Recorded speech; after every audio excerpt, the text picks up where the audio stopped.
I grew up in the shadow of the Blue Ridge Mountains, in a small town called Boone, North Carolina, where the hills rolled like ancient guardians and the forest whispered secrets to anyone foolish enough to listen. My family had been there for generations, logging the timber and mining the earth back when coal was king. Grandpa used to spin yarns by the fire about the old shafts and caverns that riddled the ridges, places where men went in and never came out, swallowed by the dark for reasons no one could explain. He'd say the mountains were alive, breathing through those holes in the ground, and sometimes they talked back. I always chalked it up to old-timer superstition, the kind that comes from too many lonely nights and cheap whiskey. That was until the summer of 2018, when Jake and I decided to test those tales for ourselves. Jake was my best friend since high school, a lanky guy with a perpetual grin and a thirst for adventure that often dragged me into trouble. He worked at the local outfitter's shop, selling gear to tourists who came for the hikes and views. But he dreamed of something more, uncovering hidden spots that no guidebook mentioned. One evening over beers at his place, he pulled out a crumpled napkin with a rough sketch of a map. "Look at this," he said, eyes gleaming. "Old man Harlan down at the bar drew it for me. Says there's an unmarked cave near Linville Gorge, off the main trails. Used to be a prospector's dig from the 1800s. No one's been in there since the floods in the 40s washed out the entrance." I laughed it off at first, but Jake had that infectious energy. "Come on, man," he pressed. "We've hiked these mountains our whole lives. What's one more adventure? We'll pack headlamps, ropes, the works. In and out before dark." Against my better judgment, I agreed. We were both in our late 20s, stuck in dead-end jobs, and the idea of escaping the monotony for a day sounded appealing. Little did I know that decision would haunt me for years. The next Saturday dawned clear and warm, the kind of July morning where the sun filters through the canopy like golden threads. We loaded up Jake's old Jeep with our gear, headlamps with fresh batteries, a couple of energy bars, water bottles, and a basic first aid kit. I threw in a compass and a whistle, just in case, old habits from Boy Scouts. The drive to Linville Gorge took about an hour, winding up switchback roads that hugged the cliffs, offering glimpses of the vast wilderness below. We parked at a pull-off near the trailhead, the lot empty except for a few ravens perched on the guardrail, watching us with beady eyes. "See? No one's around," Jake said, slinging his backpack over his shoulder. "Our own private playground." We set off on the main trail, the path well-trodden with pine needles crunching under our boots. The air smelled of earth and wildflowers, and birdsong filled the gaps between our chatter. Jake talked about his latest girlfriend troubles, and I shared stories from work at the hardware store. It felt normal, easy. After about 2 miles, we veered off the marked path, following Harlan's sketch, a faded line leading through denser woods. The underbrush thickened, briars snagging at our jeans, and the incline grew steeper. Sweat beaded on my forehead as we pushed through, the sun dappling the ground in shifting patterns. "Should be just ahead," Jake muttered, consulting the napkin again. Sure enough, after another half hour of bushwhacking, we spotted it, a narrow crevice in the rock face, partially obscured by vines and fallen branches. It looked like a wound in the mountain, dark and uninviting. The vines hung like tendrils, swaying slightly in the breeze, almost as if they were reaching out. "You sure about this?" I asked, a flicker of unease stirring in my gut. Jake grinned. "Absolutely. Legends say there's gold down there, or at least old tools worth a fortune to collectors." We cleared the entrance enough to squeeze through, the vines brushing against our arms like cold fingers. I shivered despite the heat. Inside, the world changed. The entrance tunnel sloped downward gently at first, the light from outside fading quickly into a dim glow. We flicked on our headlamps, the beams cutting through the gloom like knives. The air was cooler, heavier, carrying a musty scent of wet stone and decay. Droplets plinked from the ceiling, echoing in the confined space. Our footsteps sounded muffled, absorbed by the soft earth underfoot. "This is awesome," Jake whispered, his voice bouncing off the walls. We moved single file, the passage narrowing until we had to stoop. I could feel the weight of the mountain above us, pressing down, and my breathing grew shallower. We'd explored caves before, tourist spots like Linville caverns with their guided paths and lights, but this felt different. Raw, untouched. After about 20 minutes, the tunnel opened into a larger chamber, maybe 30 feet across. Our lights revealed jagged stalactites hanging like icicles, and the floor was littered with loose rocks. We paused to catch our breath, sipping water. "Hear that?" Jake asked. I strained my ears. Beyond the drip-drip of water, there was a faint hum, like wind sighing through distant cracks. "Probably just air currents," I said, though it unset me a bit. We pressed on, choosing a fork that led deeper. The map indicated a main chamber ahead, where the old miners had worked. The path grew uneven, forcing us to climb over boulders and squeeze through tight spots. My headlamp caught glimpses of quartz veins sparkling in the rock, beautiful in an eerie way. But the deeper we went, the more the air thickened, carrying that metallic tang, like rust or blood. It reminded me of Grandpa's stories about mine collapses, men trapped and bleeding out in the dark. I shook it off, focusing on Jake's back ahead of me. An hour in, we reached it, the old mining chamber. The space was cavernous, our lights barely reaching the far walls. Scattered across the floor were relics from another era. Rusted pickaxes, shattered lanterns, even a weathered cart half buried in silt. "Jackpot," Jake breathed, kneeling to examine a tool. I wandered the perimeter, my beam sweeping over the debris. It felt like stepping into a tomb, preserved by the cold and dark. We poked around, Jake pocketing a small artifact, a miner's tag with faded initials. That's when I first heard the whispers. Faint at first, like leaves rustling in a breeze, coming from the shadows beyond our lights. I froze, tilting my head. "You hear that?" Jake looked up. "Hear what?" I listened again. Murmurs, indistinct, rising and falling. "Sounds like voices." He chuckled. "Echoes, man. Or wind. Caves play tricks." We laughed it off, but as we explored further, the sounds persisted. Not constant, but intermittent, like snippets of conversation carried from afar. We found a side tunnel, narrower, and Jake suggested we check it out. "Just a bit more," he said. Against the growing knot in my stomach, I followed. The whispers grew, slightly louder here, still muffled, but with a rhythm that suggested words. English, maybe, but accented, thick, old-timey, like the hill folk from a century ago. My skin prickled. "Jake, this ain't right. Let's head back." He waved me off. 5 more minutes. Imagine what else is down here. The tunnel twisted, descending sharper now, and the air grew colder, clinging to my clothes like mist. Our breaths plumed in the headlamp beams. The whispers clarified, not all at once, but gradually, fragments like "help" or "down here." My heart rate picked up. "Jake, seriously, that's not wind." He stopped, listening. This time, he heard it too. His face paled in the light. "What the hell?" We stood there, the sounds swirling around us, now calling names. Not ours yet, but names like Elias or Tom. Old names from mining logs I'd read about in local history books. Jay tried to play it cool. Maybe hikers messing with us. Echoes from above. But we both knew that was bullshit. No one else was out here. I felt a draft, colder than before, brushing my neck like breath. "We're leaving. Now." Jake nodded, but as we turned, the whispers shifted. Clearer. "Jake, wait." It said his name. We both froze. "Did you hear that?" I whispered. He nodded, eyes wide. Then mine. "Tom, come back." My blood ran cold. How? No one knew we were here. We started back, faster now, our lights bobbing erratically. The chamber seemed farther away than before, the tunnels longer. The whispers followed, growing insistent, overlapping like a chorus of the damned. Accents thick with Appalachian drawl, voices raspy from dust and time. "Stay, with US." Panic set in when our headlamps flickered.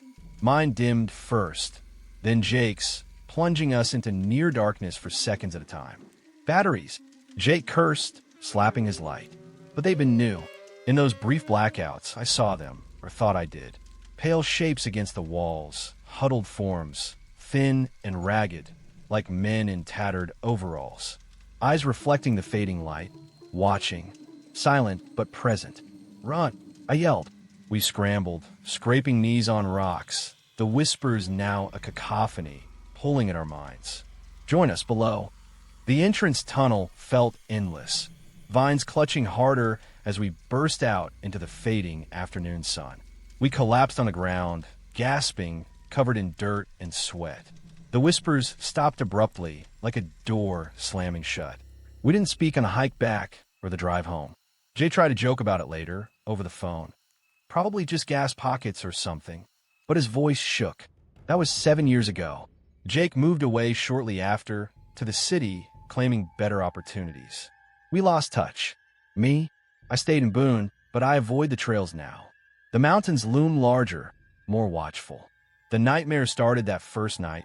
Dreams of being back in the cave, the whispers dragging me deeper, pale hands reaching from the dark.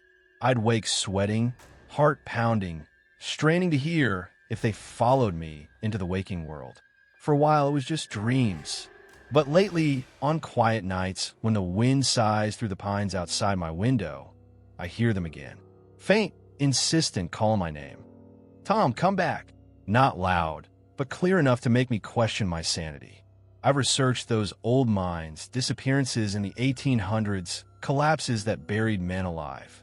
Official records say they died quickly, but locals whisper otherwise. Trapped souls, echoing through the rock. I tell myself it's imagination, the mind playing tricks. But deep down, I know better. The Blue Ridge holds its secrets tight, and once you've heard them, they don't let go. They wait, patient as the stone, for you to return. And sometimes in the silence, I wonder if one day I'll listen. Let's move to story 2. I've always been drawn to the quiet places in these mountains, the spots where the world feels like it's holding its breath.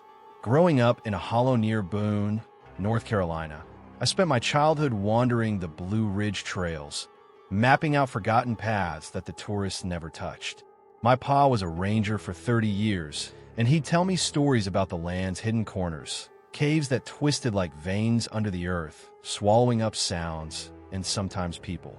He warned me about going alone, said the isolation could play tricks on a man's mind, make him hear things that weren't there, or worse, miss the things that were. But after he passed last year, I found myself seeking that solitude more than ever. It was like chasing echoes of him in the woods. That rainy autumn afternoon in October 2022, I set out to map a lesser-known cave system near Grandfather Mountain.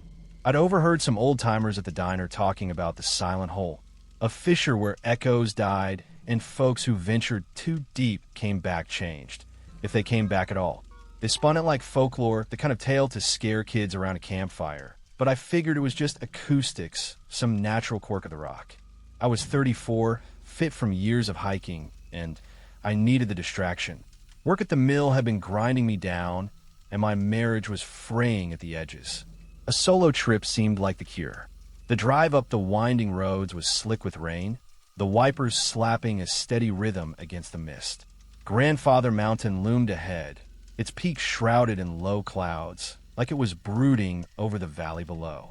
I parked a gravel pull-off near the mile-high swinging bridge, but instead of heading to the tourist spots, I shouldered my pack and struck out on an overgrown logging road. The drizzle soaked through my jacket almost immediately, turning the air heavy and chill. Leaves clung to my boots, a carpet of red and gold slick underfoot. I'd packed light. Ropes for any drops, a sturdy lantern since batteries could fail in the damp, a notebook for sketching maps, and a thermos of coffee. No phone signal out here, but that was part of the appeal. Cut off from the world, just me and mountain. The trail narrowed after a mile, forcing me through thickets of rhododendron that grabbed at my sleeves like insistent hands. Rain pattered on the canopy above, a constant murmur that drowned out the distant calls of crows. I'd marked the cave's location on my GPS from vague coordinates I'd pieced together from online forums and those diner stories. It wasn't on any official maps, which only fueled my curiosity. After another hour of trudging, the ground dipped into a shallow ravine, and there it was, a jagged opening in the earth, about 4 feet wide, half hidden by ferns and fallen boulders. Water trickled over the lip, disappearing into the dark. I paused at the edge, listening. The rain's drum faded as it hit the void, like the sound was being pulled in. Just a hole. I muttered to myself, uncoiling the rope and securing it to a nearby oak. With the lantern clipped to my belt and helmet light on, I lower myself in. The descent was steeper than I'd anticipated, about 20 feet down a slick chute of rock. My boots slipped once, sending pebbles skittering ahead, their clatter echoing faintly before cutting off abruptly. I landed on an uneven floor of loose gravel, the air immediately cooler and thicker, like breathing through wet cloth. The drizzle from above was a distant hiss now, the outside world already feeling miles away. I unclipped the rope, shouldered my pack, and shone the lantern around. The cave walls were limestone, veined with quartz that caught the light in faint sparkles.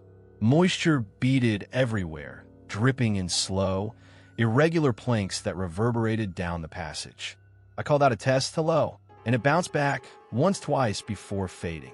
Normal enough. I started forward, my footsteps crunching softly, mapping as I went. The tunnel sloped gently downward, widening in places to allow easy passage. I sketched quick notes, bearings, notable formations like a cluster of stalagmites that resembled twisted fingers reaching up from the floor. The scent was earthy, mineral-rich, with an undercurrent of something stale, like forgotten cellars. Pa had always said caves were like the mountain's memories, holding onto the past in their depths. I thought of him then, his weathered face lit by campfire glow, warning about getting turned around underground.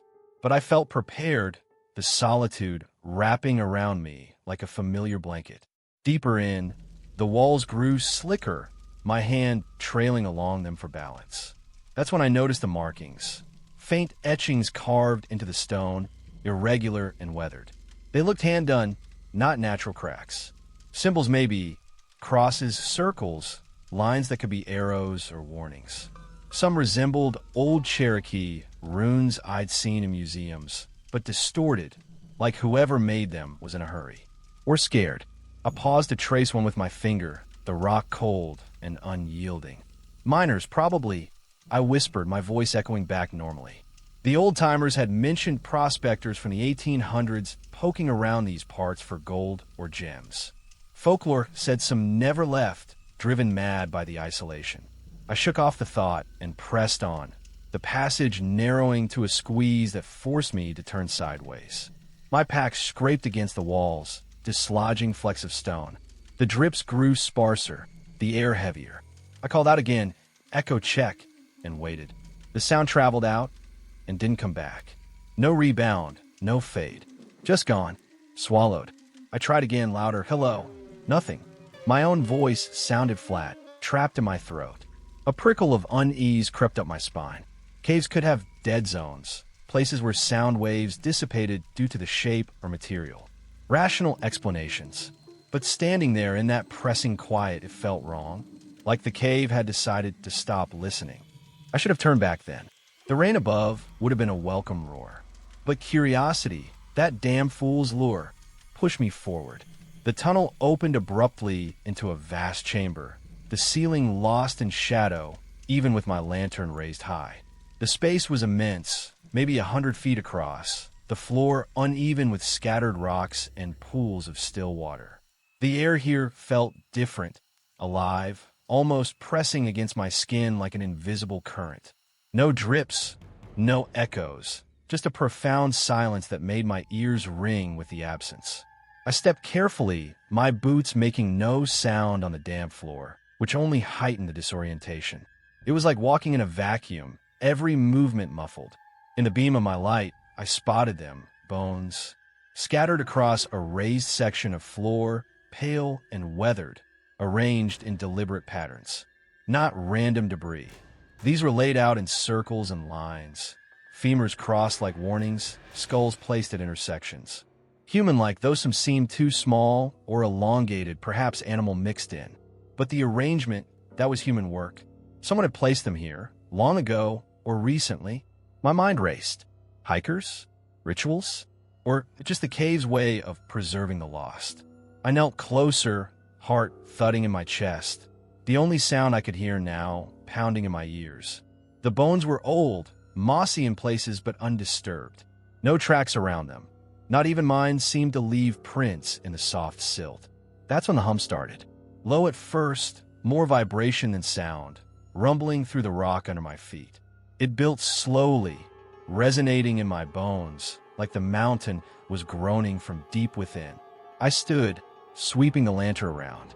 The chamber's edges blurred in the light, shadows clinging stubbornly. The hum grew, not loud but insistent, vibrating the air. And with it came the feeling, unseen eyes boring into me. Not paranoia. It was tangible, like the weight of a stare from across a room. I spun, light flashing over the walls, catching more markings, deeper gouges that looked fresh. The hum pulsed, syncing with my quickening breath. "Who's there?" I mouthed, but no sound came out. The silence had claimed my voice entirely now, trapping it inside. Panic clawed up my throat. I backed toward the tunnel, rope still trailing from my pack. But as I turned, it snagged, hard, on something sharp protruding from the floor. A jagged rock? Or a bone?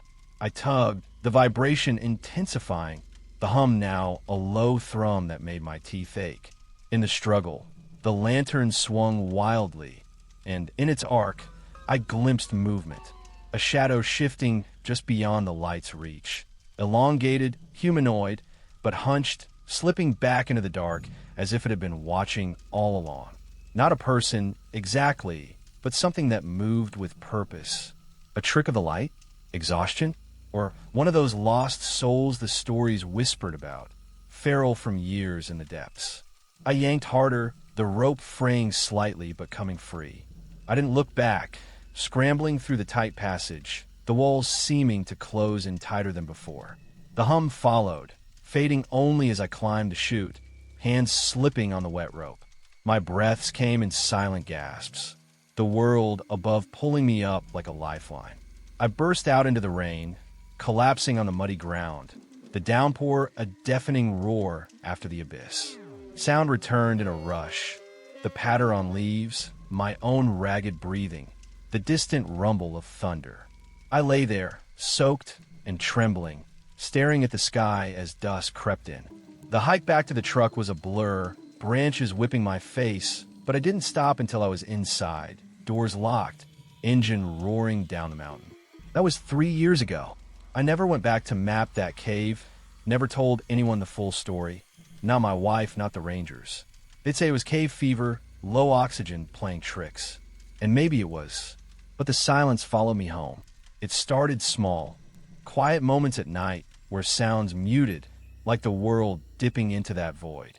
My thoughts would go still, empty, as if something was listening from inside my head. I'd wake from dreams of that chamber, the bones rearranging themselves, the shadow stepping closer. Work suffered.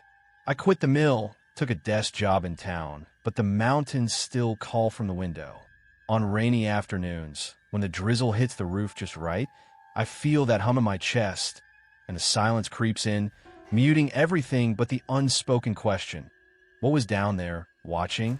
The Blue Ridge keeps its secrets buried deep, and sometimes I wonder if part of me stayed behind in that abyss, echoing silently, waiting for the rest to join. Let's move to story 3. My roots run deep in the Blue Ridge Mountains, tangled in the soil like the ancient oaks that crowd the ridges. Our family has called these hills home for generations, scratching out a living from logging, farming, and whatever the land would give. Grandpa used to say the mountains were kin, protective but unforgiving, full of hidden places that could cradle you or crush you, depending on their mood. I grew up hearing those stories in our old cabin near Blowing Rock, North Carolina, where the wind howls through the gaps in the boards like it's trying to tell secrets. My cousin Sarah came from the city side of the family, down in Charlotte, but she'd visit summers, and we'd roam the woods together, pretending to be explorers. She was always the bold one, with her wild curls and that laugh that cut through the quiet. Me? I was the cautious tag-along, 28 or 26, working as a mechanic in town and content with the familiar trails. But in the fall of 2021, after a rough year, losing Grandpa to the cough that never left and the pandemic keeping everyone isolated, Sarah called, and suggested we reconnect with an adventure. "Remember those caves we talked about as kids?" she said over the phone, her voice crackling with excitement. "The ones near Blowing Rock that Grandpa warned us about? Let's go. It'll be like old times." I hesitated. Grandpa had spun tales about fissures in the rock where the earth swallowed men whole, places locals whispered about, but never marked on maps. But Sarah's enthusiasm wore me down. "Fine," I said, "but we stick together, no risks." Little did I know how hollow that promise would ring. The day we set out was crisp, one of those October mornings where the leaves blaze like fire on the hillsides, and the air bites just enough to wake you up. I picked Sarah up from the bus stop in town, her backpack stuffed with snacks and a camera. She hugged me tight, smelling of city coffee and perfume that clashed with the pine-scented breeze. "This is going to be epic, cuz," she grinned, tossing her gear in my truck. The drive to Blowing Rock took us along the Blue Ridge Parkway, the road twisting like a snake through fog-shrouded valleys. We chatted about everything and nothing: her job in marketing, my failed attempts at dating, how the mountains felt smaller, yet bigger, since Grandpa passed. "He'd love this," Sarah said, staring out at the overlooks. "Exploring the unknown." I nodded, but not formed in my gut as we pulled off onto a gravel-side road near the town limits. Locals called the spot we were headed to the Stone Vale, a hidden fissure in a cliff face, named for the way the rock parted like a curtain of stone, thin and deceptive. It wasn't on any tourist maps. You'd only know it for word of mouth, passed down like the old ghost stories. We parked in an overgrown clearing, the truck's tires crunching over fallen branches. No other vehicles around, just the distant caw of crows and the rustle of wind in the trees. "Ready?" Sarah asked, slinging her pack. I grabbed our flashlights, sturdy ones with extra batteries, helmets, a first aid kit, and a rope just in case. The hike to the entrance was short but steep, following a faint deer path through dense laurel thickets that clawed at our jeans. The air grew cooler as we descended the slope, the scent of wet earth rising up like a warning. We found the fissure after about 20 minutes, tucked behind a cluster of boulders. It looked innocent enough, a narrow split in the gray rock, maybe 3 feet wide at the base, widening slightly as it rose. Vines draped over it like a veil, swaying gently though there was no breeze down here. "The Stone Vale," Sarah whispered, her eyes wide with mock drama. We pushed the vines aside, the tendrils brushing our arms like cold silk, and peered in. A faint draft wafted out, carrying the musty smell of damp stone and something sharper, like minerals leached from deep underground. "After you," I said, trying to sound casual. Sarah laughed and squeezed through first, her flashlight beam dancing ahead. I followed, the rock walls closing in immediately, rough and unyielding against my shoulders. The initial descent was thrilling, a gentle slope downward with enough headroom to walk upright. Our lights cut through the gloom, revealing stalactites hanging from the ceiling like jagged teeth, glistening with moisture. Drops of water plinked sporadically, echoing in the confined space. "This is amazing," Sarah breathed, her voice bouncing back at us. We moved slowly, taking in the formations, rippled walls that looked like frozen waves, pockets of crystal that sparkled when the light hit them. The temperature was cooler than outside, but not uncomfortable yet, and the air felt alive with that underground hush where every sound you make feels amplified. We joked about finding treasure or stumbling on a moonshiner's old stash, our laughter easing the growing sense of isolation. The world above seemed distant already, the entrance a faint glow behind us. As we delved deeper, the tunnel narrowed, forcing us to stoop in places. The thrill faded into focus, watching our footing on the uneven floor, slick with seeps. About 40 minutes in, the air turned noticeably colder, seeping through our jackets like fingers probing for warmth. "Feel that?" Sarah asked, rubbing her arms. I nodded, shining my light ahead. The walls here were smoother, worn by water over centuries, and the drips grew fainter, as if the cave was drying out or holding its breath. That's when I first heard it, a faint scratching like nails dragging on rock, coming from somewhere ahead.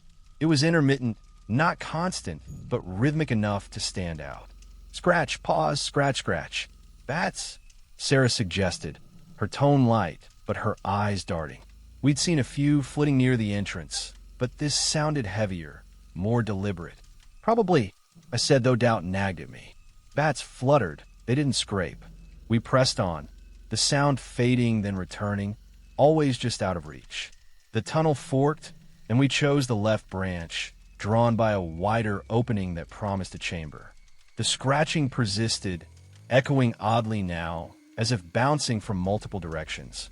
Sarah tried to mimic it, scraping her boot on the wall, but it didn't match. The real sound had a patience to it, like something testing the stone. Cut it out, I muttered, the chill deepening. My breath fogged in the beam, and I realized the temperature had plummeted, unnatural for this depth without a draft. The side chamber opened suddenly, a rounded space about 20 feet across, the ceiling low and arched like a crypt. Our lights swept over the walls, revealing faded drawings etched into the stone. Crude figures, stick-like people with elongated arms, some being pulled downward by hands emerging from the floor. Others huddled in groups, faces twisted in what looked like fear or pain. The lines were weathered, chalky white against the gray rock, but they sent a shiver through me. "Whoa," Sarah whispered, tracing one with her finger. "Native American? Or miner's graffiti?" I shrugged, but the images unsettled me, too raw, like warnings scrawled in haste. We lingered, snapping a few photos with her camera, the flash stark in the dark. The scratching had stopped, leaving a heavy silence that pressed on my ears.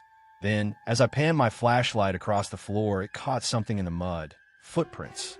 Fresh ones, boot treads clear and damp, circling the chamber before heading back toward the tunnel we'd come from. Not ours. These were larger, uneven like someone dragging a foot. "Sarah, look," I said, my voice low. She knelt, her light joining mine. "What, the hikers?" But we hadn't seen tracks earlier, and the mud here was soft, undisturbed except for these. They looped around, as if whoever made them had paced, waiting. A wave of dread washed over me, cold and insistent, like the cave walls were inching closer. The scratching returned then, louder, closer, right outside the chamber, in the tunnel. Scratch, scratch, pause, scratch. Rhythmic, purposeful. Sarah's laugh was nervous now, forced. "Okay, that's creepy. Time to go." I nodded, heart picking up pace. We backed out, lights trained on the entrance, but the sound followed, shifting as we moved. In the narrower tunnels, it echoed ahead and behind, disorienting. "It's just an animal," I whispered, but the words felt hollow. The cold deepened, biting through layers, and the air grew thick, hard to breathe. Our footsteps quickened, beams bobbing wildly. The scratching intensified, nails on rock turning to a scrape that vibrated through the walls. Dread built like a storm, the sense that something was hurting us closing in. Sarah slipped first, her boot catching on a loose stone, ankle twisting with a sickening pop. She cried out, the sound sharp in the confined space. I grabbed her arm, hauling her up, but she limped, pain etching her face. "Leave me," she gasped, but I wouldn't. The scratching was right behind now, frantic like it sensed weakness. I dragged her, half carrying, the rope of her pack digging into my shoulder. Shadows danced in our lights, tricks of movement, or something more. The tunnel seemed longer going back, twists unfamiliar. Panic clawed at me. Were we lost? But the faint glow of daylight appeared, pulling us forward. The sound pursued, fading only as we squeezed through the veil, bursting into the open air. We collapsed on the slope, gasping, the afternoon sun blinding after the dark. Sarah's ankle swelled, purple and hot, but we made it to the truck on adrenaline alone. I wrapped it best I could, drove her to the ER in town, sprained, they said nothing broken. We told them it was a hiking mishap, nothing more. On the ride home, we didn't speak of the cave, the drawings, the footprints, or that relentless scratching. Sarah went back to Charlotte a few days later, limping but smiling through it. "Thanks for the adventure," she texted, but we both knew it was tainted. That was 4 years ago. She visits less now, And when she does, we stick to town, avoiding the trails. Me, I still fix cars, live in the old cabin, but the mountains feel different, watchful, resentful. On quiet nights, when the wind parts the trees like a veil, I hear faint scratching at the edges of my mind, lurking in the periphery. Shadows shift in corners, waiting. I've thought about going back, sealing that fissure or facing whatever lingers. But fear holds me, a sorrowful confusion. Was it real, or the mountain's way of reminding us we're intruders? The Blue Ridge keeps its shadows close, and sometimes I wonder if they're inching nearer, patient, until I have no choice but to return underground. Story 4. I've always felt at home in the solitude of the Blue Ridge Mountains, where the ridges rise like the spine of some ancient beast and the forests swallow secrets whole. Born and raised in a forgotten corner of North Carolina, near the base of Mount Mitchell, I grew up with the land's rhythms. The whisper of wind through pines, the distant howl of coyotes at dusk, the way fog clings to the hollows like a shroud. My father was a forester, spending days mapping timber stands, and he'd take me along sometimes, teaching me to read the trails like a book. But after he died young from a logging accident, that solitude turned sharper, more isolating. I took to exploring alone, seeking out the wild places where few ventured. Caves, especially. There's something about descending into the earth, away from the light and noise, that quiets the mind, or so I thought. In the summer of 2023, I heard rumors at the local bait shop about untouched crystal formations in a sinkhole cave near Mount Mitchell. Old-timers spoke of it in hushed tones, a place where quartz veins glowed like buried stars, but they warned of tight squeezes and unstable rock. Ain't worth the risk, one grizzled vet said, spitting tobacco juice. Folks go in, but the mountain don't always let 'em out. I dismissed it as exaggeration, the kind of yarn spun to keep outsiders away. At 32, single and working odd jobs as a trail guide, I craved the thrill. So I geared up. Harness, rope, headlamp with spares, a multi-tool, water, and energy bars. No one knew I was going. That was the point. Escape without strings. The drive up the winding Forest Service road was peaceful, the truck's tires humming over gravel as elevation climbed. Mount Mitchell loomed ahead, its summit often capped in clouds, the highest point east of the Mississippi. I parked at a pull-out overgrown with kudzu, the invasive vines choking the trees like a slow strangulation. No other vehicles, just the chirp of crickets and the rustle of leaves in the breeze. Shouldering my pack, I set off on foot, following a faint game trail through dense underbrush. The air was thick with the scent of pine resin and damp soil, sunlight filtering in shafts that danced on the forest floor. Fallen leaves carpeted the ground, a mosaic of browns and golds, crunching softly under my boots. I'd hiked these slopes countless times, but this path felt less trodden, the woods closing in tighter as I went. Briars snagged my pants, and sweat beaded on my brow despite the shade. After about an hour, the terrain dipped into a shallow depression, and there it was, the sinkhole, camouflaged by a blanket of leaves and ferns. It looked like a yawn in the earth, maybe 15 feet across, edges jagged with exposed roots. Peering over, I saw the drop, 30 feet or so to a rubble-strewn floor, darkness swallowing the rest. A faint drip echoed up, steady and rhythmic, like a heartbeat from below. I secured my rope to a sturdy oak, double-checked the knots, and began the rappel. The world above receded as I lowered myself, leaves brushing my helmet, the sinkhole walls closing in. My boots touched bottom with a crunch, and I unclipped, flicking on the headlamp. The beam pierced the gloom, revealing a low-ceilinged chamber that sloped into passages branching like veins. The air down here was cooler, heavier, carrying that unmistakable cave scent, wet stone mixed with something organic like rotting leaves. Water dripped from unseen fissures, each plink echoing in the confined space, creating an eerie cadence that synced with my breathing. I paused to adjust my pack, listening. Caves have their own silence, a profound quiet that amplifies every sound you make. My footsteps grated on the gravel as I chose a passage heading downward, the walls narrowing to shoulder width. Quartz flecks sparkled in the light, hinting at the formations I sought. The tunnel twisted, forcing me to duck under low overhangs, my headlamp casting long shadows that danced like specters.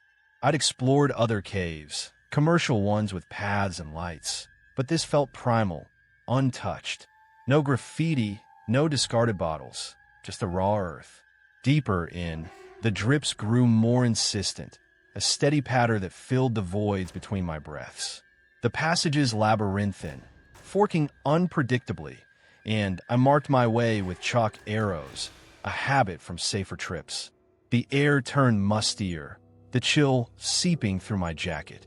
About 40 minutes in, I noticed the gouges, deep scratches in the limestone walls like something had clawed its way through.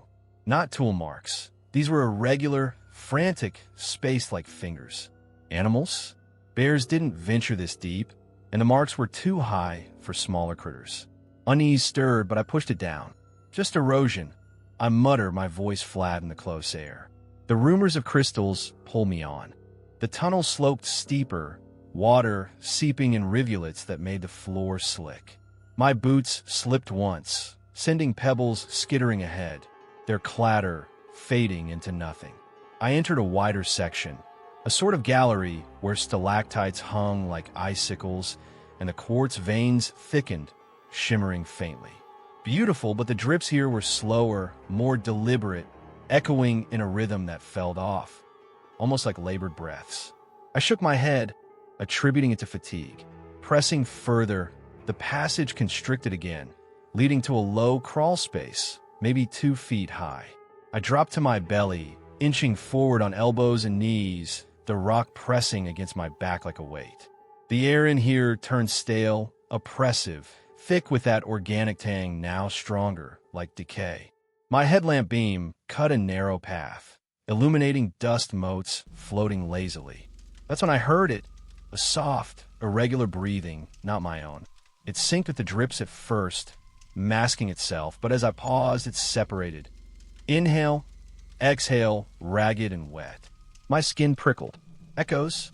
Caves could distort sounds, but this was close, intimate. I held my breath, listening.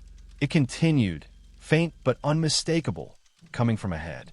Heart thumping, I swept the light over the walls. More gouges, fresher here, bits of rock chipped away. Hello, I whispered, but the word died in the crawl space, absorbed. The breathing hitched, as if responding, then resumed, louder now.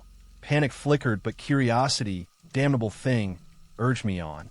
A few more yards, and the crawl space opened into a small nook, a dead-end pocket, maybe 10 feet across. My beam revealed the horror. Tattered cloth scraps scattered on the floor, faded denim and flannel, torn as if ripped off. And bones, gnawed, splintered, some with marrow exposed, arranged haphazardly like a nest. Human? Animal? Hard to tell, but the teeth marks were wrong, too wide for predators I knew. The breathing grew closer, emanating from the shadows beyond the nook's edge, where the light didn't reach. I froze, heart thundering in my ears, drowning the drips. The air felt charged, heavy with presence. Slowly, I backed out, inching rearward, but the breathing intensified, wheezing now, irregular gasps that raised the hairs on my neck. Something shifted in the dark, a subtle scrape of movement. Then, the brush, cold and deliberate against my leg, like fingers grazing skin through my pants. Not rock, not debris, yielding, intentional. A touch that lingered, probing. Terror surged. I thrashed backward, elbows scraping raw on the floor, headlamps swinging wildly. The crawl space seemed endless, the walls closing tighter, but I burst into the gallery, scrambling to my feet. The breathing followed, faintly, echoing down the passages as I ran, chalk arrows blurring in my panic. The ascent was a frenzy, slipping on wet rock, banging knees on overhangs, rope burning my palms as I hauled myself up the sinkhole. I emerged into twilight, collapsing amid the leaves, gasping the fresh air like a drowning man. Scrapes cover my arms, blood mixing with dirt, but I didn't care. The forest loomed silent now, the sun dipping behind the ridge, shadows lengthening. I stumbled back to the truck, hands shaking on the wheel as I drove down the mountain. That night in my small apartment, I scrubbed the grime away, but the sensation lingered, the cold graze on my leg, raising goose flesh even under hot water. Sleep came fitfully, dreams pulling me back. The nook, the bones, that breathing drawing nearer, the touch turning to a grip. I'd wake sweating, straining for sounds in the dark. Weeks passed, but the mountains called differently now, insistent, accusatory. I avoided the trails, stuck to town, but rumors surfaced. Another hiker gone missing near Mitchell. Search parties finding nothing but a discarded pack. Coincidence? Or something lurking below, patient and hidden, sating itself on the unwary? Nights bring the dreams still, the lurker waiting in eternal darkness, its breath syncing with mine. I've thought of sealing the sinkhole, warning others, but fear roots me. What if it's not alone? The Blue Ridge holds depths we weren't meant to plumb, and sometimes I feel that touch in the quiet hours, drawing me back, whispering that the mountain isn't done with me yet. Story 5. I'd never been one for group outings, preferring the quiet of my own company in the hills around Asheville, where the Blue Ridge Mountains fold in on themselves like an old quilt. But after my divorce last year, friends kept pushing me to get out there, to shake off the loneliness that had settled in my bones like winter frost. So when a coworker mentioned a small cave tour in Linville Caverns, just a short drive east, I signed up on a whim. It sounded harmless enough, an afternoon underground, away from the surface world's mess. Linville Caverns have been a tourist spot for decades, with guided paths and string lights illuminating the wonders below. But this was a special extension tour, venturing into lesser-visited sections for those seeking a bit more thrill. Nothing extreme, the brochure promised, just a taste of the untamed depths. I figured it might clear my head, remind me there were bigger things than my empty apartment and the echo of arguments that still lingered in the walls. The group was small. Me, a young couple from out of state, an older man named Harold who seemed eager to chat about local history, and our guide, a wiry fellow named Eli with a beard like tangled roots and eyes that knew the dark too well. We met at the cavern's entrance on a crisp fall morning in 2024. The leaves overhead a riot of orange and red, contrasting the gray rock face yawning before us. Eli greeted us with a firm handshake and a rundown of the rules. Stick together, no touching formations, lanterns at the ready in case of power flickers. Though he assured us the commercial sections were reliable. These mountains have been here longer than us, he said, his voice carrying the Appalachian drawl, slow and steady like a creek over stones. They got stories etched in every crevice. Respect them, and they'll let you pass. We chuckled nervously, clipping lanterns to our belts and donning helmets with built-in lights. The couple, Mark and Lisa, held hands, whispering excitedly about the photos they'd take. Harold adjusted his glasses, muttering about old mining tales he'd read. Me? I just nodded, feeling the cool draft from the entrance brush my face like a warning. We filed in through the main gate, the temperature dropping as we descended the initial stairs. The commercial lights hummed softly, casting a warm glow on the stalactites and flowstone walls that dripped with moisture. Eli pointed out features. The cathedral room, with its vaulted ceiling. The underground stream gurgling like a hidden pulse. Group chatter filled the air, questions about bats, how deep we were, the age of the cave. It felt safe, controlled like a theme park ride. But as we approached the barrier marking the end of the standard tour, Eli unlocked a gate with a rusted key. From here on, he said, it's the old extensions. No fixed lights, just what we carry.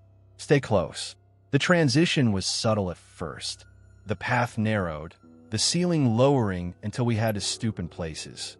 Our lanterns and helmet lights took over, beams slicing through the gloom like knives. The air grew thicker, colder, carrying a metallic tang that coated the tongue. Footsteps echoed unnaturally, bouncing off walls that seemed to absorb sound one moment and amplify it the next.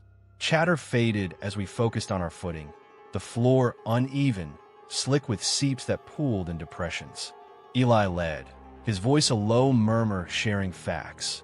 how these passages formed over millennia, water carving through limestone like patient fingers. Locals say the deeper you go, he added with a wry smile, the more the mountain talks back. Whispers from the past, they claim. Mark laughed it off, but Lisa gripped his arm tighter. Harold nodded knowingly, mentioning disappearances from the 1900s, miners lost in collapses, their bodies never recovered. I trailed at the back, my light sweeping the peripheries, catching glints of quartz embedded in the rock. The isolation crept in slowly, the entrance feeling miles away, the weight of the earth above pressing down. We squeezed through a bottleneck, a tight crawl where rock brushed our shoulders and backs, the group grunting with effort. Emerging on the other side, we entered a cathedral-like space, vast, with echoing voids that swallowed our lights whole.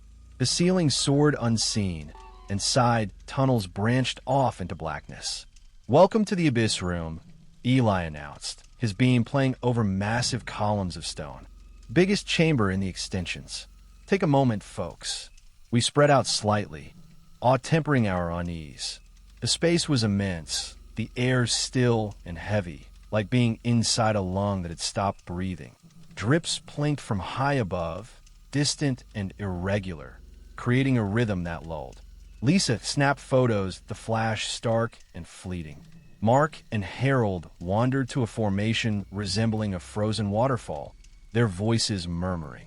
I lingered near the bottleneck, shining my light back the way we'd come, a habit from solo hikes. Always know your exit. That's when my lantern flickered. Just once a brief dim, then back to full. I tapped it, assuming a loose connection. But then Lisa's did the same, her gasp cutting the quiet. "Batteries are new," she said, shaking her helmet. Eli frowned, checking his own. "Happens sometimes.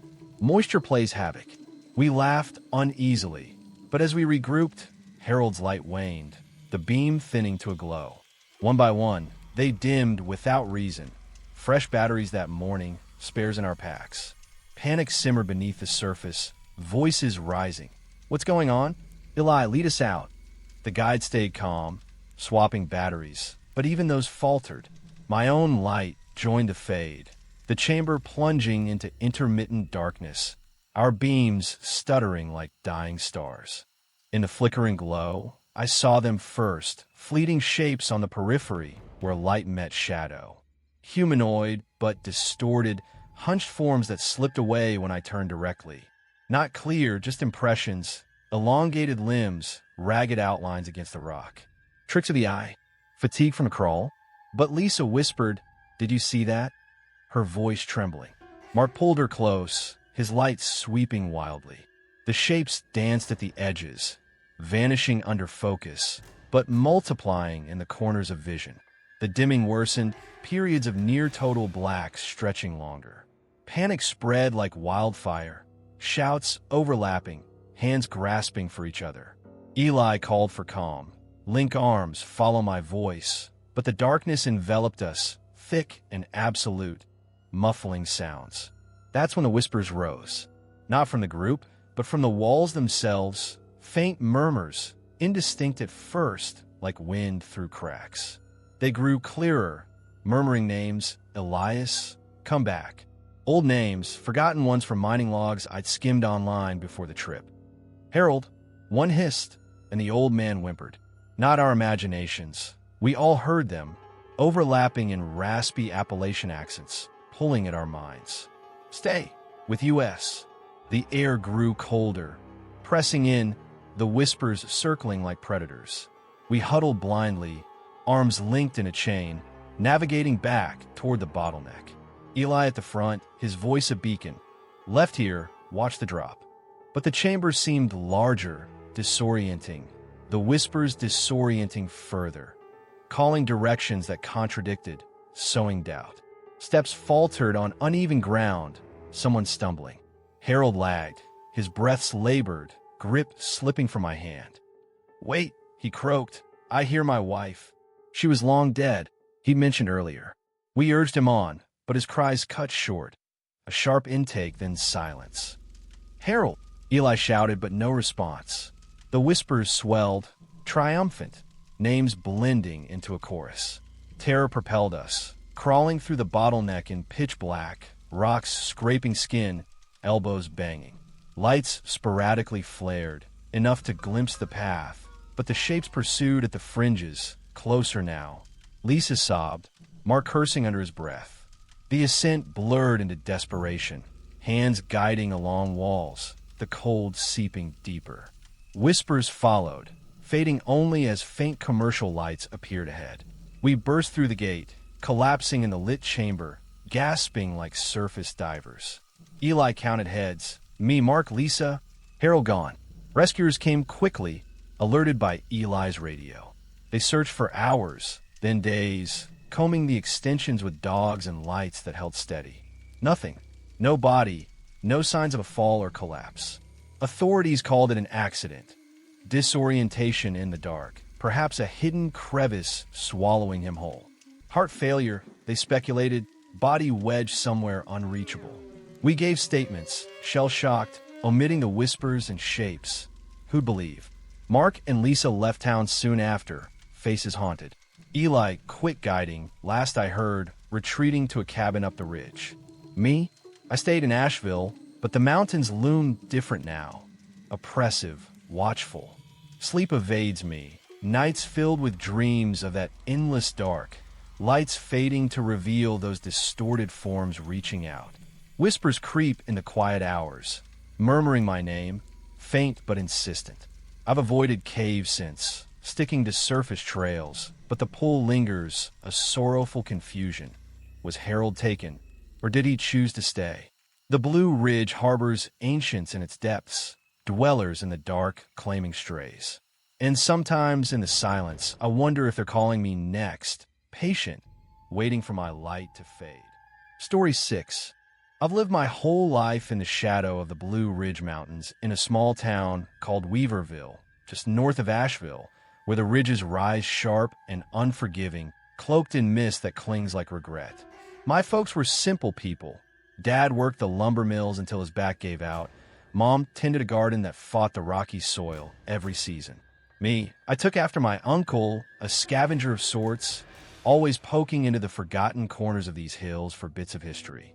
Old bottles, arrowheads, rusted tools from the mining days. It was a hobby that kept me out of trouble, or so I thought. The mountains here hold onto their past tightly, layers of earth and time burying secrets that sometimes bleed through. I'd heard tales from the old-timers at the feed store about abandoned shafts dotting the landscape, relics of the coal boom in the early 1900s. Most were sealed off, dangerous with rot and cave-ins, but a few lingered like open wounds. One in particular, disguised as a natural cave near craggy gardens along the parkway, drew my curiosity like a moth to flame. Locals called it the Forgotten Vein, said it swallowed a crew during a collapse back in 1912. Their bodies never recovered. Ghosts of the hills, they whispered over coffee, but I chalked it up to superstition. At 35, with a dead-end job hauling freight and no family left to caution me, I decided to see for myself. It was early spring 2025, the kind of March day where the air bites cold but promises green soon. I packed a pickaxe, a heavy-duty flashlight with extra batteries, gloves, and a backpack for any finds. No one knew I was going. That solitude was part of the appeal. The drive up the Blue Ridge Parkway was winding and quiet, the road hugging cliffs with overlooks that dropped into hazy valleys below. Tourists would flock here in summer, but now it was empty, just me and the ravens circling overhead. Craggy gardens sat at a high elevation, the air thinner, scented with balsam fir and damp earth. I parked at the picnic area, the lot deserted save for a few fallen branches from winter storms. Shouldering my gear, I set off on a faint trail that veered from the main path, overgrown with rhododendron thickets that grabbed at my legs like insistent hands. The ground was soft from recent rains, mud sucking at my boots, and the incline grew steeper as I descended a ravine.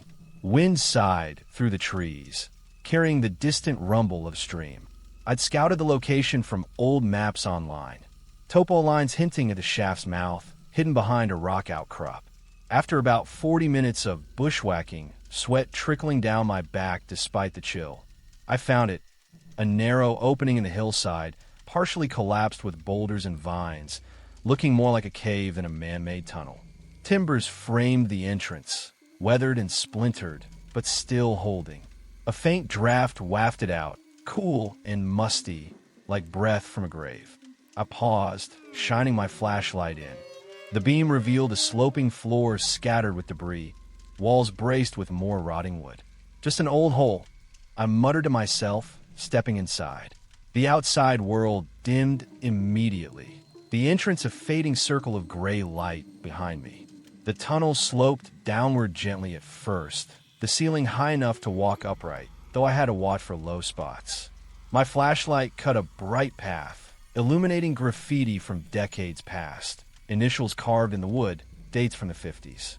The air grew heavier, laden with the scent of wet dirt and decay, and my footsteps echoed softly, absorbed by the soft floor.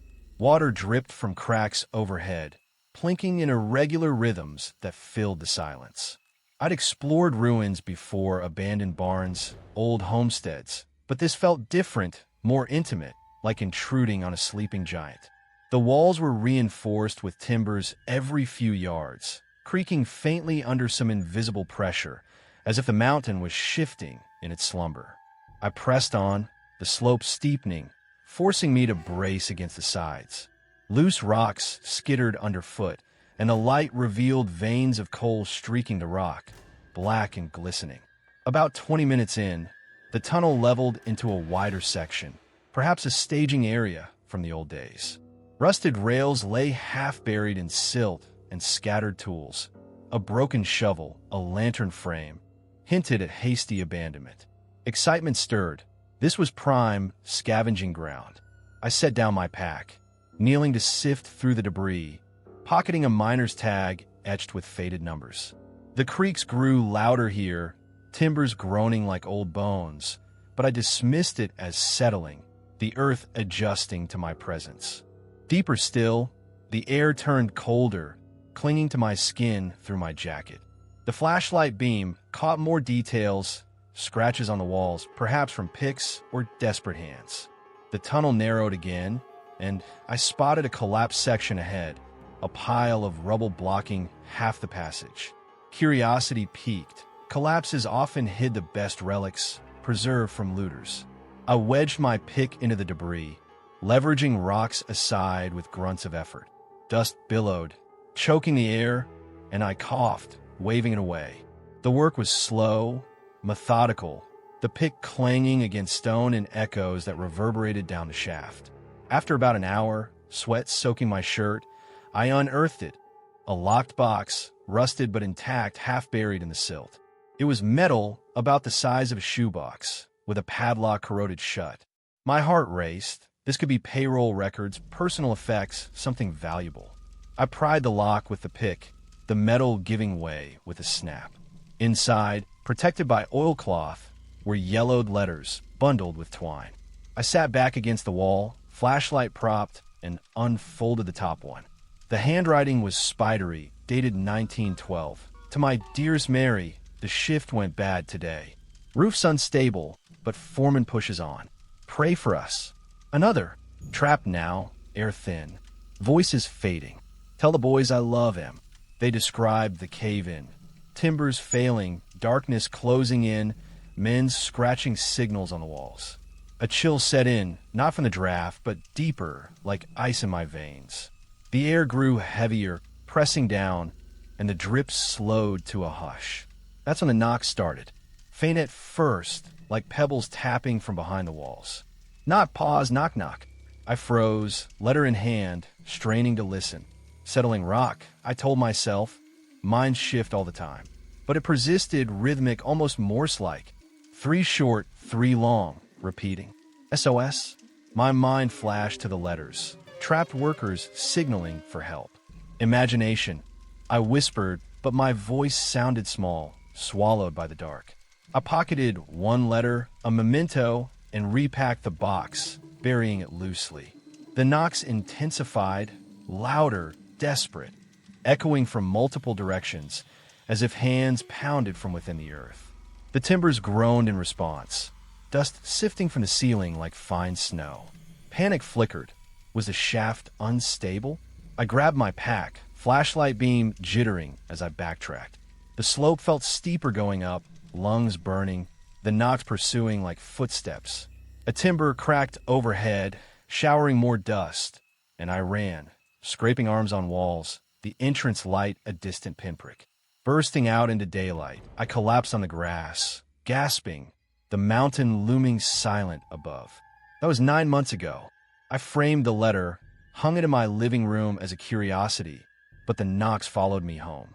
At first, in dreams, buried alive, scratching at dirt, voices calling my name. I'd wake sweating, heart pounding, listening for echoes in the quiet house. Then, waking hours, faint taps on walls at night, rhythmic and insistent. I've researched the collapse. Records confirm 12 men lost, signals heard for days before silence. Rescuers gave up, sealed the shaft. Did I stir them? The Blue Ridge holds its dead close, and those buried secrets demand return. The knocks grow louder in my sleep, pulling me back, a sorrowful confusion. Are they pleading or warning? I've considered returning the letter, sealing the wound, but fear roots me. The mountains watch, patient, and sometimes in the stillness, I feel them awakening, calling me to join the unearthed. Story 7. My partner Alex and I had always chased the wild edges of these mountains, drawn to the places where the Blue Ridge felt most alive, raw and unyielding, like it could swallow you if you weren't careful. We met in college down in Asheville, bonded over hikes that turned into overnight camps, sharing stories under stars that seemed closer up here. Alex was the bold one, with that easy smile and a restlessness that matched the wind whipping through the passes. Me, I was steadier, a teacher at the local high school, content with the rhythm of semesters, but Alex pulled me out of that comfort, reminding me life was for living, not just marking time. After 5 years together, we'd explored most of the marked trails, but Alex craved more, the untouched spots whispered about in bars or old forums. That's how we ended up planning a descent into the chasm near Chimney Rock, a sheer drop locals called the Devil's Throat, hidden off the main paths. Rumors floated around it. Underground streams that led nowhere, echoes that played tricks. Alex found mentions online of crystal-clear pools and winding corridors, perfect for a thrill without the crowds. It's our wilderness, Alex said one evening over dinner in our small cabin, eyes lighting up. No guides, just us. I hesitated. The drop was serious, requiring gear we didn't use often, but Alex's enthusiasm won out. We geared up. Harnesses, ropes, headlamps, waders for any water, and a waterproof bag with snacks and a first aid kit. It was late spring 2025, the air warming but still crisp at elevation. Little did I know that thrill would turn to something darker, a pull from below that hasn't let go. The drive to Chimney Rock State Park took us along twisting roads, the kind where guardrails hug cliffs and valleys drop away into green haze. Chimney Rock itself loomed like a sentinel, its granite face scarred by time and weather. We parked in the lower lot, away from the tourist entrance, the area quiet midweek with only a few cars scattered. Birds called from the canopy, a mockingbird trilling notes that echoed oddly. Ready for this? Alex asked, slinging the rope coil over his shoulder. I nodded, though a knot formed in my gut. Maybe the elevation or the way the mountains seemed to watch. We set off on a side trail, unmarked but traceable from Alex's GPS app, the path narrowing through dense forest. Laurel bushes crowded in, their glossy leaves brushing our arms, and the incline grew steep, forcing us to grab roots for balance. Sweat beaded despite the shade, the air thick with the scent of loam and blooming wildflowers. After about an hour, the trees thinned, revealing the chasm, a jagged rent in the earth, 30 feet across, edges fringed with ferns and moss. Peering over, the drop plunged sheer for 50 feet, then angled into darkness. A faint murmur rose from below, like water rushing far off. Beautiful, Alex breathed, already uncoiling the rope. We anchored it to a sturdy pine, double-checking knots, safety first, always our mantra. Alex descended first, harness creaking, boots scraping the wall. Solid down here. The call came up, voice muffled. I followed, heart pounding with that mix of fear and exhilaration. The world above shrinking to a circle of blue sky. At the bottom, the cave opened like a maw, cool air rushing out to meet us. Our headlamps pierced the gloom, revealing slick rock floors veined with quartz, and the underground stream gurgling along one side, clear but cold. We clipped lanterns to our belts for extra light, the beams reflecting off wet walls in shimmering patterns. This way, Alex said, pointing to where the corridor wound deeper, the stream widening into shallow pools. We waded in, water seeping through waders to chill our legs, but the murmur was soothing at first, a gentle babble that echoed softly, like a lullaby from the stone. The ceiling arched high in places, low in others, forcing us to duck. Formations hung like frozen drips, stalactites glistening, and the air carried a clean, mineral scent, untouched by the surface world. We moved slowly, taking it in, Alex snapping photos on a waterproof camera, me trailing fingers along the walls, feeling the ancient smoothness. Isolation wrapped around us, comforting at first, like being cradled in the mountain's heart. No cell signal, no voices but ours, the stream's flow syncing with our steps. Imagine no one's been here in years, Alex whispered, voice bouncing faintly. We pressed on, the corridor twisting, the water deepening to mid-calf. The murmur shifted subtly, less babble, more a low hum, vibrating through the rock underfoot. Hear that? I asked, pausing. Alex tilted ahead, just the current probably echoing. We laughed it off, but the hum lingered like distant voices beckoning, wordless but insistent. Deeper in, the hum grew, blending with the water's flow until it was hard to separate. The corridors branched, but we stuck to the main one, marking our path with glow sticks snapped and tossed behind. The air turned heavier, cooler, pressing against our skin like an unseen hand. We entered a larger chamber, partially submerged, the stream pooling into a still basin that reflected our lights like a mirror. Floating on the surface was debris, out at first glance. An old shoe, weathered leather bobbing gently, scraps of fabric, faded denim tangled in roots along the edge. What the hell? Alex muttered, wading closer. I shone my light, spotting more, a rusted buckle, a strip of canvas that looked like part of a backpack. Recent, not ancient. The shoe's sole had modern tread. Hikers, I suggested, but unease stirred. No records of missing persons in this area. At least none we'd researched. Alex fished out the shoe, turning it over. No mold, like it's been here weeks, not years. The hum intensified here, a low calling that resonated in our chests, pulling us toward a narrow fissure on the far wall, where the stream disappeared into shadow. Let's check it out, Alex said, eyes alight with that familiar curiosity. I hesitated. The water churned slightly, ripples spreading without cause, but followed, the call growing insistent, like whispers urging us on. The fissure narrowed, forcing us single file, water rising to our thighs, cold seeping deeper.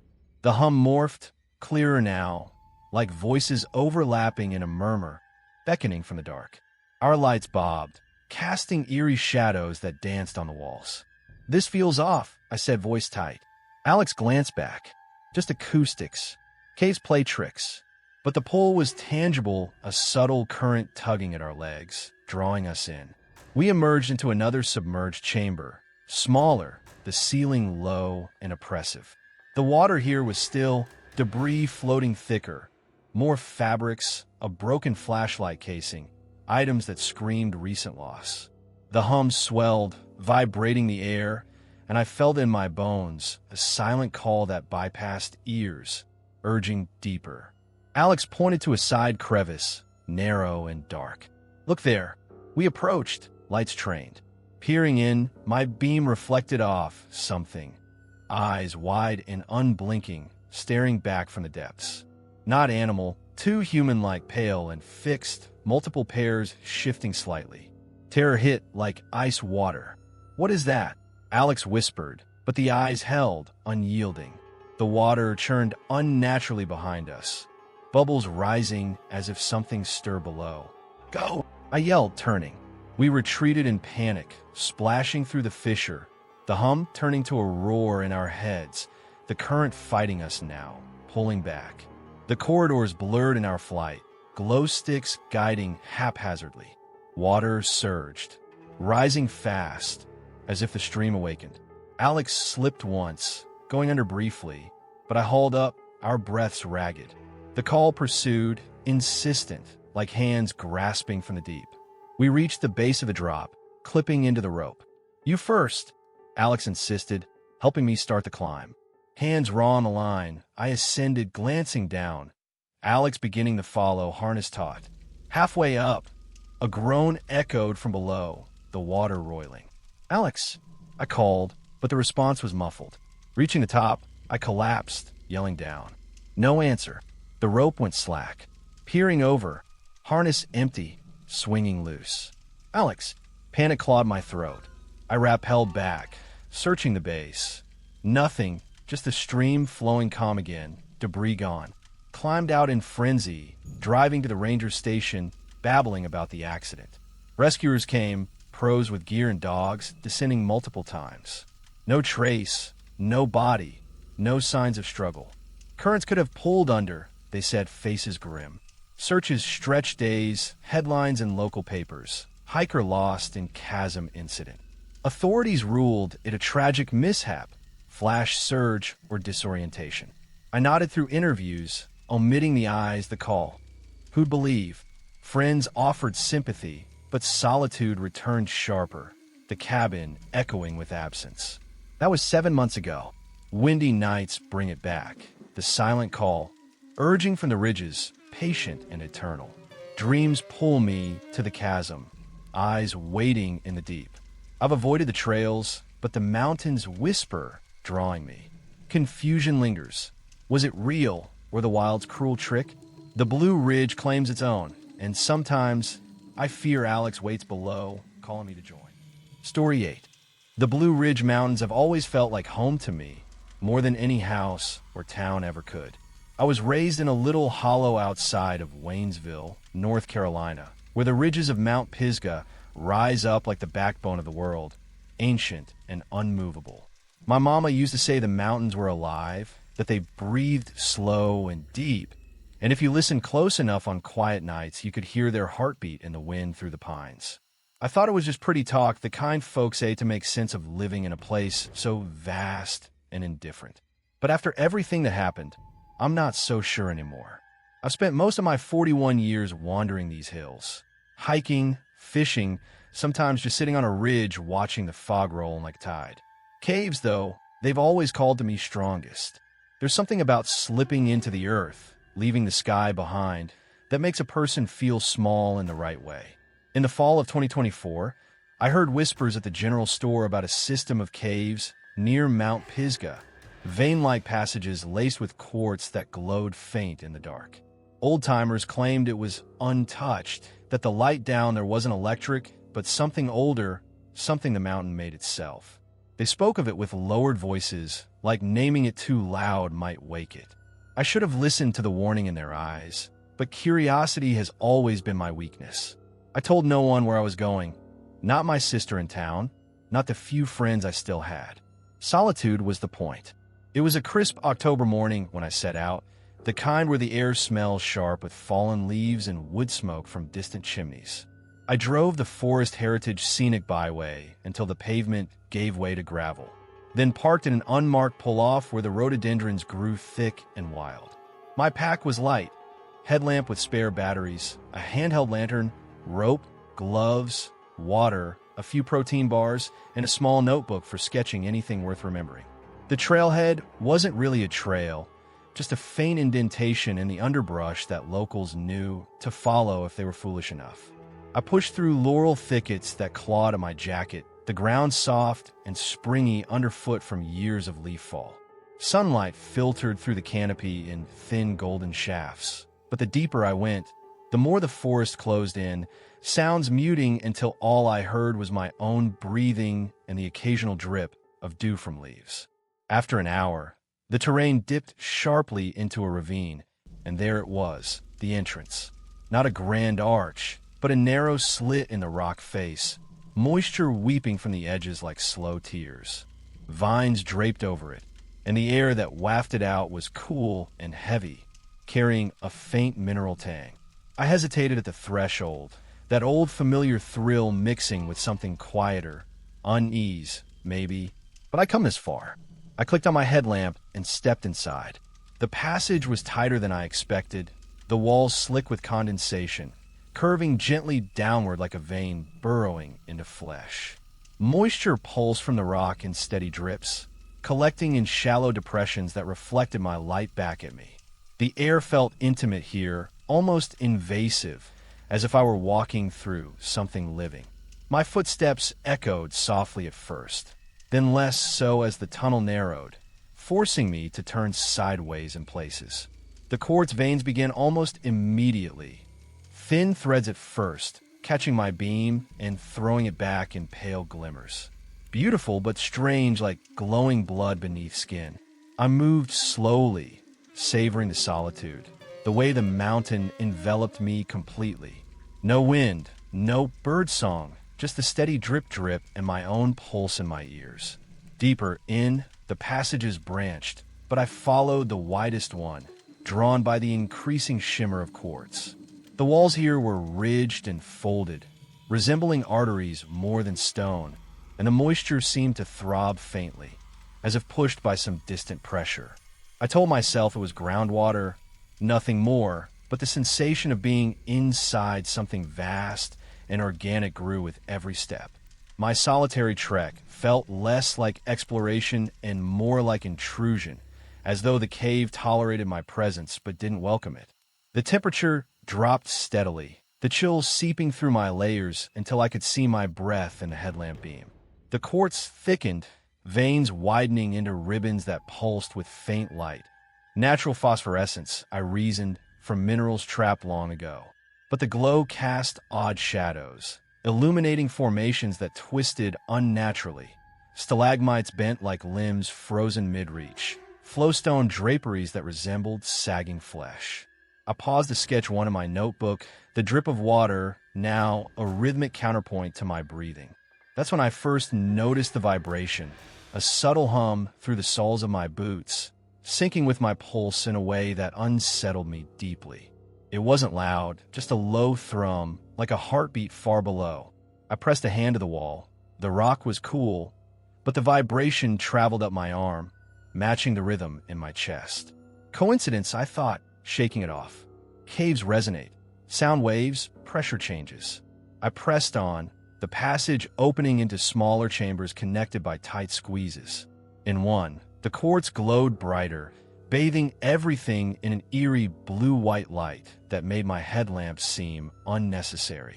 The formations here were stranger still, rock shapes resembling torsos contorted in silent agony, limbs fused to the floor as if growing from it.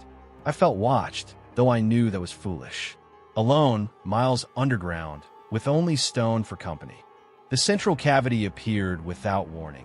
A rounded space perhaps 30 feet across, the ceiling lost in shadow. In its center stood a boulder unlike any I'd seen. Massive, heart-shaped, its surface etched with thick quartz veins that branched outward like arteries. They shimmered, yes, but more, they seemed to throb, a slow, deliberate pulse that matched the vibration I'd felt earlier. The air here was thick, almost humid, and the drip had ceased entirely, leaving a profound silence broken only by that low hum. I approached slowly, drawn despite the growing knot in my stomach.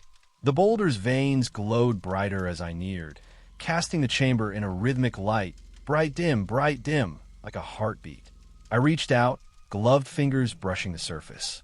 It was warm, not hot, but warmer than the surrounding rock, and the throb intensified under my touch. Then the visions came, not dreams, not hallucinations, but floods of memory that weren't mine. Miners in tattered clothes, faces gaunt and desperate, clawing at collapsing tunnels. Men screaming as rock rained down, their voices echoing into silence. But worse, the sense of absorption of bodies pressed into stone, essences seeping into quartz like blood into soil. They didn't die. Not fully. They became part of it, fueling the glow, the pulse, the life beneath the mountain. I saw faces in the veins, fleeting but real, eyes opening to stare. I jerked my hand away, stumbling back, heart hammering in terror. The vibrations surged, walls contracting ever so slightly, barely perceptible, but enough to send dust sifting from cracks.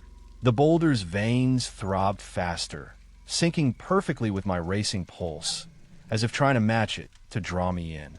The air pressed closer, breathing with me, around me. Panic clawed at my throat. I turned and fled, scrambling through the squeezes, scraping skin on jagged quartz. The glow followed, faint but persistent, the hum now a roar in my ears. Passages that had been straightforward twisted in my fear, but I found my chalk marks, followed them blindly upward. The contraction came again, stronger, the walls groaning like living tissue, and I ran, lungs burning, until daylight pierced the entrance. I burst out into the ravine, collapsing among the leaves, gasping the cold mountain air. The forest was silent, indifferent, the sun low on the horizon. That was over a year ago. I never went back, never told a soul the full truth. They'd think me mad or drunk on cave gases. But the mountain's heart follows me still. At first it was dreams, buried alive, veins of quartz wrapping around me, pulling me deeper. I'd wake with my chest aching, pulse racing in time with something vast and slow. Then it crept into waking hours, a faint throb in quiet moments, sinking when I least expected. Doctors found nothing wrong. Stress, they said, from too much time alone. But I know better. Some nights, lying in bed, I feel its strongest, that deep, deliberate beat echoing in my ribs, reminding me I touched something I shouldn't have. The Blue Ridge keeps its lifeblood hidden, and some veins run too deep to escape once you've felt them pulse. I avoid the high ridges now, stick to valleys, but on still evenings when the wind dies, I swear I hear it calling, patient, eternal, waiting for my own heart to slow enough to match its rhythm again. And part of me wonders, with a sorrow I can't name, if one day it will. Story 9. The Blue Ridge Mountains around Roan Mountain have a way of holding on to things, old grudges, old lives, old secrets buried so deep the earth itself forgets they're there until someone comes poking. I grew up in the shadow of that peak, in a little town called Bakersville, where the winters bite hard and the summers feel like a brief apology. My granddaddy was a moonshiner back in the day, running stills in hidden hollows, and he taught me how to read the land, which ridges had water, which caves breathe cold air, even in July, where the Cherokee once walked before the trails were named for white men. He passed when I was 25, leaving me his old cabin and a restlessness I never could shake. By the time I hit 42, I'd spent years exploring every marked trail and half the unmarked ones, chasing that quiet only the high country can give. But caves were different. They didn't just quiet the world, they erased it. In the spring of 2025, I stopped at the gas station down in Roan Mountain for coffee and struck up a conversation with an old-timer named Clyde. He was bent like a wind-twisted pine, eyes milky but sharp, nursing a cup older than I was. We got to talking about the old days, and when I mentioned my love for underground places, his gaze drifted to the window where the mountain loomed. "There's passages up there ain't seen light since the 20s, he muttered, voice like dry leaves scraping. Forgotten by most. Dangerous for the curious. He sketched a rough map on a napkin, lines and crosses marking a spot off the Appalachian Trail, near Janebald. Entries hidden by boulders now, but if you go, don't linger. I thanked him, pocketed the napkin, and felt that familiar pull. It was a clear May morning when I set out, the kind where the dogwoods were blooming white against the green, and the air carried the sweet rut of spring. I parked at Carver's Gap, the lot nearly empty save for a couple of through hikers stretching their legs. Told no one my plans, my sister worried enough as it was, and friends had long stopped asking. My pack was familiar. Headlamp, spare batteries, a sturdy flashlight, rope, gloves, water, jerky, and Clyde's napkin tucked in my shirt pocket like a talisman. The trail up was steep but well-worn, wildflowers nodding along the balds, the wind constant and cool. Roan Mountain rose in rounded domes, grassy and open at the top, but I veered off before the summit, following the map's vague directions into thicker woods on the northern slope. Rhododendron tunnels swallowed the path, branches clawing at my sleeves, the ground soft with decades of leaf mold. The higher I climbed, the more the world narrowed. Just me, the mountain, and the whisper of wind through spruce. After 2 hours of bushwhacking, sweat soaking my back, I found it, a tumble of boulders half buried in the hillside, moss-covered and ancient. Wedged between them was the entry, a low, dark slit exhaling cold air that smelled of dust and time. I cleared loose stones, squeezed through on my belly, the rocks scraping my pack, and dropped into the passage beyond. The halls were dusty, untouched, cobwebs draping from ceiling to floor like funeral shrouds, brushing my face as I stood. My headlamp cut a clean beam through the gloom, revealing a tunnel wider than expected, walls smooth from long-ago water flow. The silence was profound, absolute, broken only by my breaths echoing back faint and hollow. No drips here. This part of the cave was dry, preserved like a tomb. Footprints? None but mine, faint in the thick dust. I moved slowly, the floor uneven with fallen slabs, my light catching glints of mica in the rock. The air was still, heavy with the scent of old earth and something faintly acrid, like long-extinguished fires. Passages branched, but the map guided me left, then right, deeper into the mountain's forgotten veins. Cobwebs thickened, some so old they crumbled at a touch, and the temperature held steady, cool but not cold like a root cellar in summer. I felt the solitude settle over me, comforting at first, the way it always did underground. No cell phones, no voices, just the soft crunch of dust under boots and the rhythmic inhale-exhale of my own lungs. Hours passed, or what felt like hours. Time bent strange in the dark. The tunnels widened into chambers where old timber supports sagged, rotting but holding remnants of some long-abandoned dig. I traced fingers along the walls, feeling chisel marks from men who'd worked here a century ago, their labor etched into stone. Deeper still, the dust grew thicker, undisturbed for decades, my footprints the only disturbance. The silence pressed closer, almost tangible, making my breaths sound loud and intrusive. I entered a side passage narrower than the rest, the ceiling low enough to brush my helmet. That's when I found a barred alcove, a crude gate of rusted iron set into the rock, padlocked, but the chain brittle with age. Curiosity won. I wedged my pry bar from the pack and worked the lock, metal groaning after years of stillness. The gate swung open with a screech that echoed too long, revealing a small recess piled with debris. Rusted cans, broken tools, and journals. Leather-bound books swollen with damp but intact. I knelt, heart quickening, and opened the top one by flashlight. The pages were yellowed, handwriting faded but legible, dated 1923. Account from a surveying crew mapping the caves for minerals. Entries started routine, depths, formations, but grew darker. Heard footsteps again last night. No one there. Jenkins wandered off during break. Found his lantern, but not him. Later pages blamed the wanderers, lost souls, men who'd gone missing in these mountains over years, drawn into the dark and never leaving. They paced the passages, circling, waiting for company. Don't follow the sounds. Sketches accompanied the words. Crude maps with warnings, figures in the margins with hollow eyes. A chill settled over me, not from cold but from the weight of what I read. The air grew colder suddenly, a draft where none had been, and the silence deepened, as if the cave held its breath.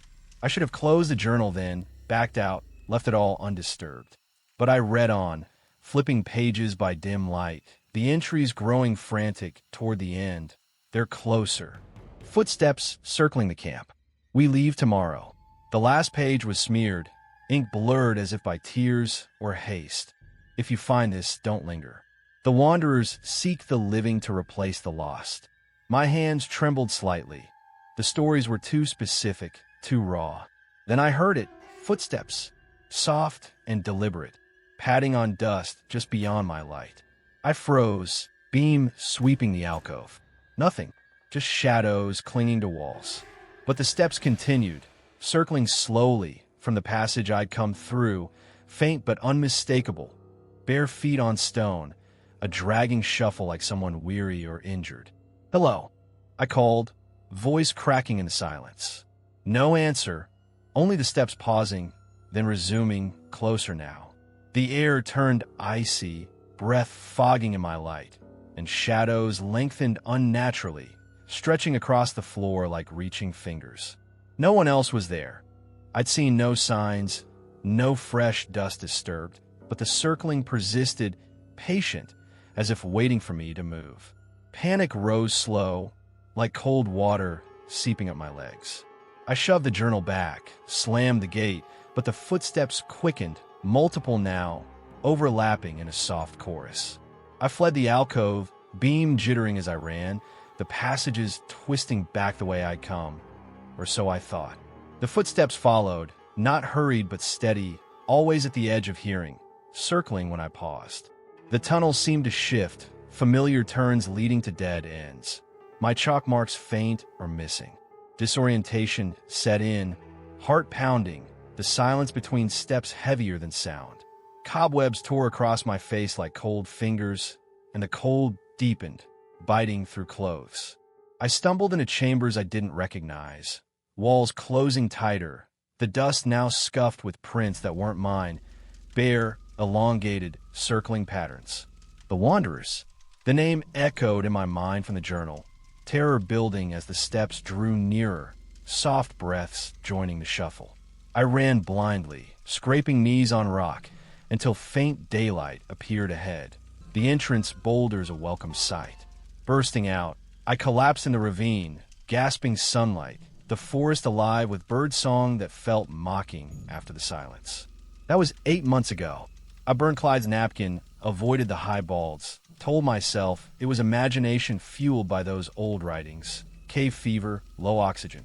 But the footsteps follow me home, at first in dreams, pacing dark halls, circling my bed, soft and deliberate. I'd wake sweating, listening to the cabin's creaks. Then waking hours, nights when the house is still, faint shuffles on the porch, circling the windows. Shadows lengthen in corners, cold spots drifting room to room. My sister notices my jumpiness, blames grief or age, but she doesn't hear them. Some passages lead to places where the forgotten still wander, seeking company, and I open one. Dread settles deeper each night, the steps patient, waiting. I've thought of returning, sealing the alcove, but fear holds me. Or is it something else? A pull, faint but growing. The blue ridge keeps its lost close, and sometimes, in the quiet, I wonder if I'm becoming one of them, pacing in the dark, waiting for another to join. Let's move to last story. The Blue Ridge Mountains around graveyard fields have always carried a weight to them, a heaviness that settles in your chest when the fog rolls thick and the waterfalls roar like they're mourning something lost.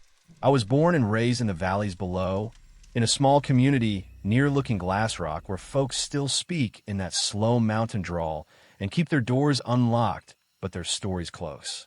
My daddy was a park maintenance man, spending his days clearing trails and his nights telling tales of the old ways. Cherokee spirits, lost settlers, places in the high country where the ground opens up and doesn't give back what it takes.